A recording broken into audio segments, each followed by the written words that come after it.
1700'lerde İstanbul'da Ramazan, sıradan bir ibadet ayından çok daha fazlasıydı. Koca şehrin zamanını, çalışma düzenini, alışveriş akışını ve kamusal hayatını baştan sona değiştiren eşsiz bir kutsal zaman düzeniydi. İmsak ve iftar saatlerine göre yaşayan bu şehir, gündüzleri adeta nefesini tutar, geceleri ise teravih, ziyaretler ve türlü eğlencelerle inanılmaz bir canlılık kazanırdı. Peki, elektriğin olmadığı, uzun savaşların ve hayat pahalılığının kapıda beklediği bu dönemde, yüz binlerce insanın aynı anda acıkıp aynı anda sokağa çıktığı Eminönü, Fatih, Üsküdar sokaklarında hayat nasıl akardı?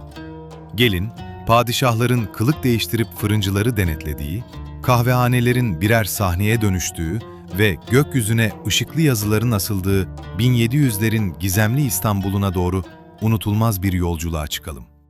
Ramazan ayında tan yerinin ağarmasıyla birlikte imsak vakti başlar. Yeme içme ve tüm dünyevi alışkanlıklar güneş batana kadar tamamen dururdu.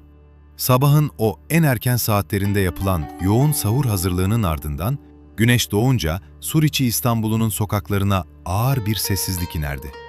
Kapalı Çarşı, Tahtakale ve Eminönü gibi ticaretin kalbinin attığı yerlerde işler belirgin şekilde yavaşlar, esnaf daha sakin bir tempoda çalışırdı.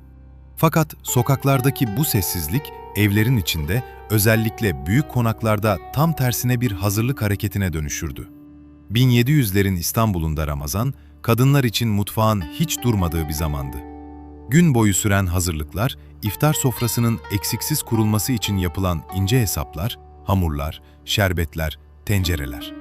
Dini kurallar gereği bazı günlerde oruçlarını erteleyebilen kadınlar, iftar sofralarının görünmeyen yükünü omuzlardı. Kalabalık sofraların ardındaki gerçek emek, çoğu zaman onların sabrı ve düzeniydi. Ama gündüz vakti sokaklarda dolaşan başka bir tedirginlik daha vardı: fiyatlar. 18. yüzyıl boyunca İstanbul'da hayat pahalılaşıyordu. Akşam ezanıyla birlikte herkesin aynı anda alışverişe yönelmesi, devlet için ciddi bir endişe kaynağıydı.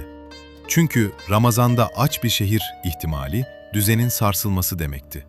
Bu yüzden sadrazam, yanında İstanbul Kadısı ve çarşıyı denetlemekle görevli yetkililerle birlikte pazarları dolaşır, halk arasında kola çıkmak denilen bu denetimleri bizzat yaptırırdı.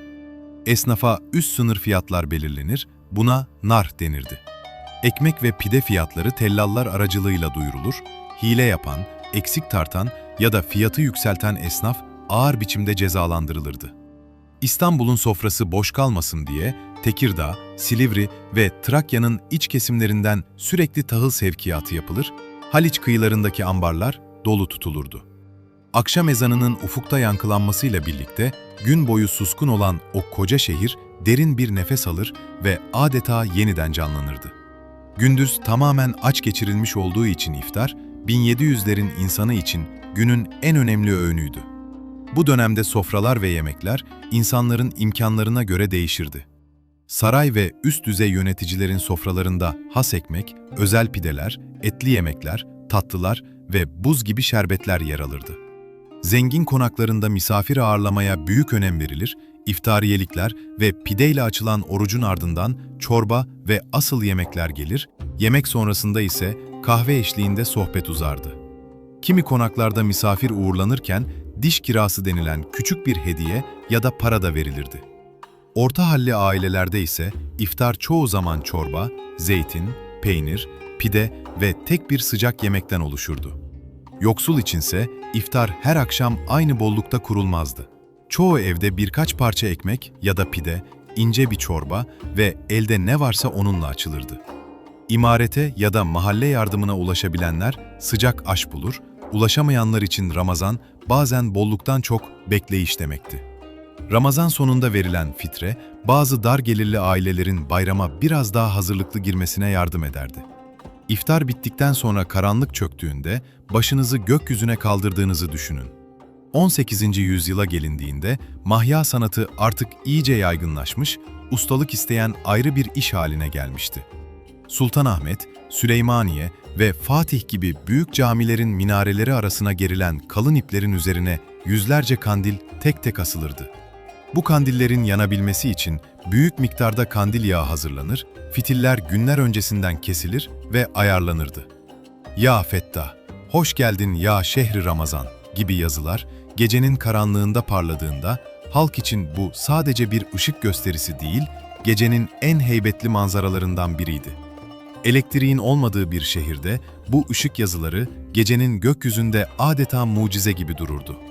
Teravih namazından sonra kalabalıklar hemen evlerine dönmezdi. Şehzadebaşı ve Divan Yolu çevresindeki kahvehanelerde meddahlar hikaye anlatır, karagöz perdesi kurulur, çocuklar ellerinde yağlı kağıdı sarılı şekerlemelerle dolaşırdı.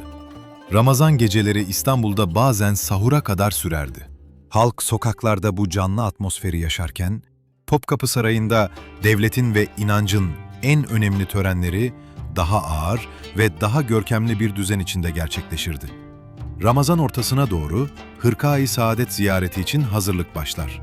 Kutsal emanetlerin bulunduğu bölüm büyük bir özenle temizlenir, gül suyu serpilir, özel halılar serilirdi. Bu hazırlık saray için yalnızca dini bir vazife değil, aynı zamanda büyük bir saygı merasimiydi. Ramazan'ın 15'inde yapılan ziyaret ise başlı başına bir devlet töreniydi. Sadrazamdan Şeyhülislam'a, yüksek rütbeli askerlerden saray görevlilerine kadar herkes belirli bir sıra içinde huzura çıkar. Sessizlik içinde ziyaretini yapardı. Sarayın en ağır ve en saygılı anlarından biri tam da buydu. Aynı günlerde yapılan baklava alayı ise sarayla asker arasındaki bağı görünür kılardı. Saray mutfağında günler öncesinden yüzlerce tepsi baklava hazırlanır, her biri sayılarak tepsilere dizilirdi. Yeniçeriler belirli bir düzen içinde saraydan çıkar, tepsileri omuzlarında taşıyarak kışlalarına götürürdü. Tepsiler öyle gelişigüzel dağıtılmazdı. Her 10 askere bir tepsi hesabıyla hazırlanır, divan yolu boyunca dizilen halk bu düzenli geçişi baştan sona seyrederdi.